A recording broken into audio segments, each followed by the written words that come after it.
ওয়াসিলুল আরহাম, আত্মীয় পরিজনদের খোঁজ খবর নিতে হবে, অসুস্থ হলে চিকিৎসা করাতে হবে, পয়সার কমতি হলে সহযোগিতা করে তার ব্যবসা বাণিজ্যের মধ্যে উন্নতি করার জন্য তার সহযোগিতা করতে হবে। রাজি? শীতকালে শীতের বস্ত্র না থাকলে বস্ত্র কিনে দিতে হবে, সহযোগিতার হাত বাড়াতে হবে। হাদিস শরীফে এসেছে, যে ব্যক্তি এই হাদিসের উপরে আমল করবে, নিকটতম আত্মীয় পরিজনদের খোঁজ খবর নিবে, আল্লাহ পাক জমিনে তাকে দুইটা নিয়ামত দান করবেন।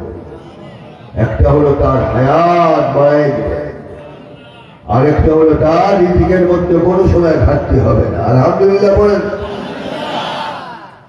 কয় নম্বর গেল? وصلوا في الليل والناس نيام تدخلوا الجنة بسلام। 4 নম্বর গুণ হলো তুমি যদি আল্লাহ পাককে ভালোবাসো, এর পরিচয় দিতে হবে।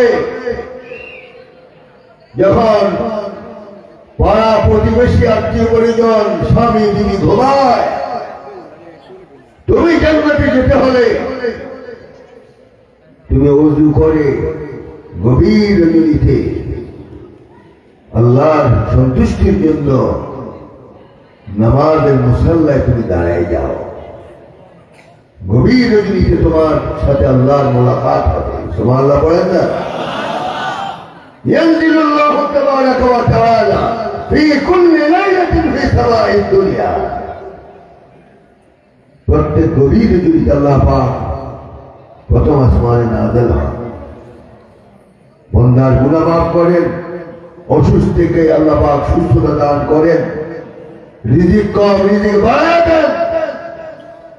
আর যে ব্যক্তি জান্নাতে যাওয়ার ইচ্ছা পোষণ করে সেই যেন মুসাল্লায় দাঁড়ায়।